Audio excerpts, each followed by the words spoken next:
Hello, Joan here. In this video, we'll talk about the principle of shaping terrains with Driller. This principle covers the following: line of sight, traversal, and controlling glyphid pathing. Clearing line of sight is important due to several factors. One is that the majority of the weapon trajectory is straight for a long range. This is with an exception of few weapons and overclock. The sooner you see the glyphids, the sooner you can react to the onslaught of the wave. This is particularly important if we are talking about the defending objectives. Second, it reduces the blind spot and the limited field of view. One of the common examples is that you may get jumped by some grunts from the corner or the ledges. Moving and kiting glyphids is also essential to ensure your teammates' survival. You might want to make sure that the terrain has enough room for your teammates to jump and dodge attack during defending objective or swarm. Ideally, my rule of thumb is to clear space 5 to 6 meters from the center of the defense point, but you can just adjust depending on the situation. Going away from the combat and into the supportive measures, Driller can also make ramps to reach higher ledges or base of the pits. For example, if they are deep pits, you may want to drill a way down, just in case an engineer or gunner accidentally falls into it. You may see this ramp is also used when you are on a point extraction mission. The least talked use of terrain shaping is how it can help with the controlling pathing. To do this, you may need to pay attention to all possible sights going to you from all directions. Ground glyphids will choose the shorter path from the current position to target position. Not only that, this pathing will also depend on the attack that the glyphid has and will execute at the moment.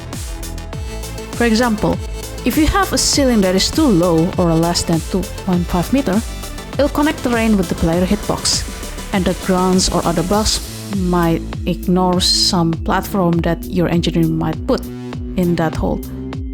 This is why I usually make the ceiling more than 2.5 meter because the grunts, according to the wiki, has 2.5 meter range in their melee attack.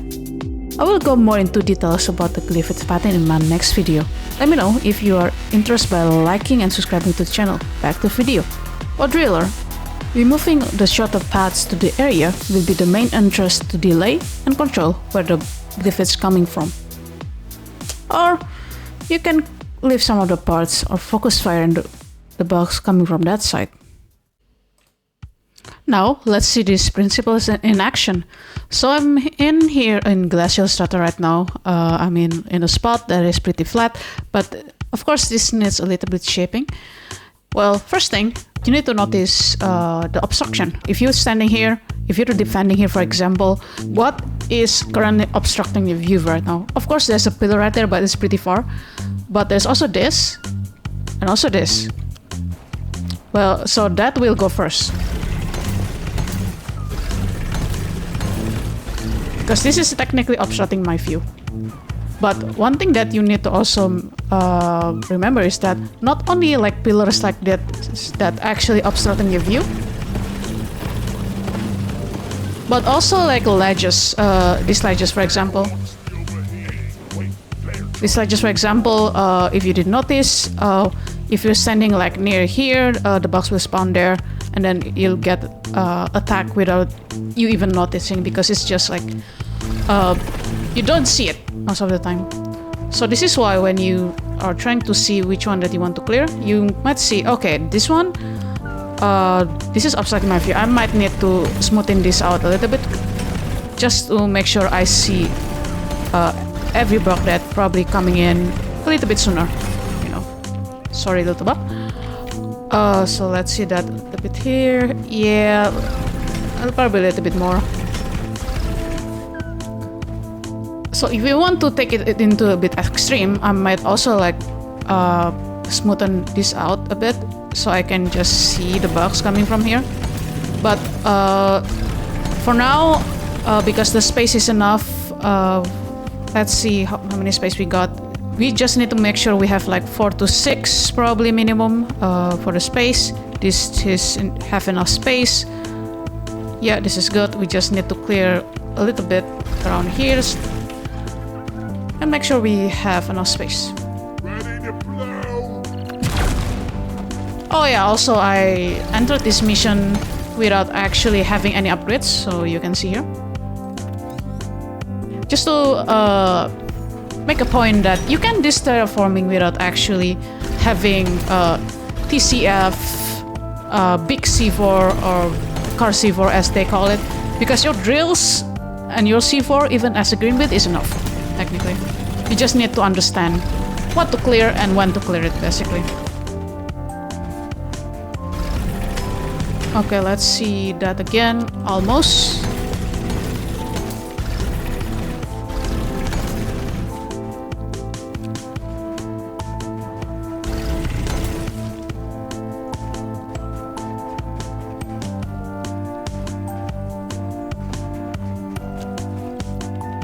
And that's like space is done, which is nice.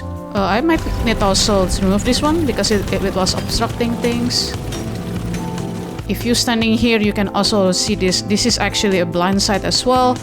But so the consideration is between you might want to put that as a blind spot, or you blow this up, or maybe open up the space, but at the expense of like bugs actually pouring in from this side towards you immediately. So in this case, I'm actually making decision to not actually do anything about this side, because I would prefer the bug actually took me a long way to get here, basically. Because technically bugs didn't like teleport to walls, hopefully. And lastly, so this is part of like controlling glyphid pathing, basically. You need to use your terrain to your advantage. The other thing that I want to do also is to actually remove the shortest path through here. So if you see here, this pillar looks innocent, right? But what it's actually doing, if you imagine yourself being attacked from all direction, maybe it's spawned there above, what it's gonna do is to actually path the shortest path, which is like this pillar instead of this, because it's take longer. Because you already cleared this will take a long way, so they are not choosing this way, but choosing this pillar. Well, enough yapping, now I will clear this pillar. So you ask, okay, I'm a green grid dealer.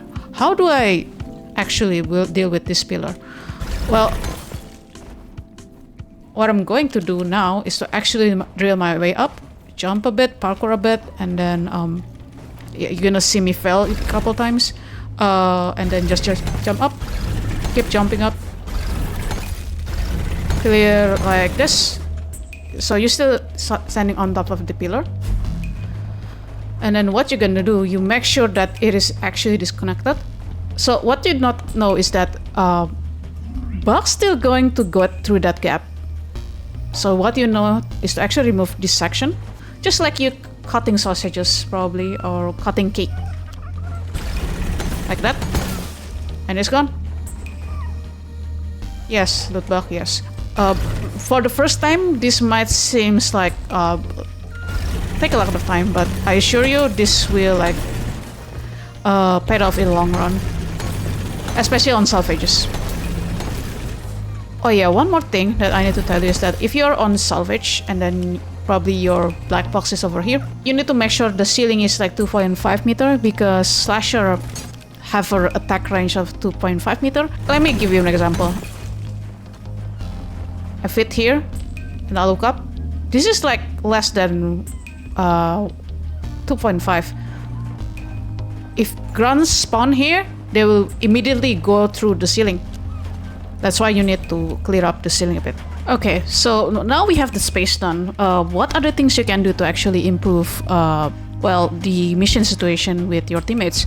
Well, one thing that you can do, you see this pit, right? This is very high. In worst situation, sometimes one of your teammates probably can actually just probably fell into the pit and probably they cannot get up. Well, one of what you want to do is to probably make a preparation a bit.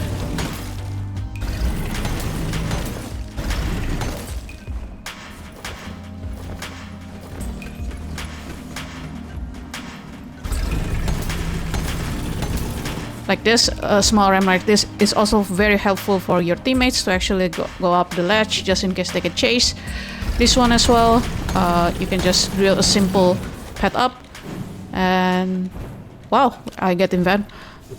And that's about it. If you know more about terrain shaping techniques, tell me more in the comment below. If you enjoy the content, please subscribe to the channel. Lastly, I want to personally thank you to my Twitch subscriber and coffee donator for sponsoring the video. Darkfire Sky, Israfel, Iljomi, Abhishek, and Shinomin. Thank you again, and I'll see you guys next time.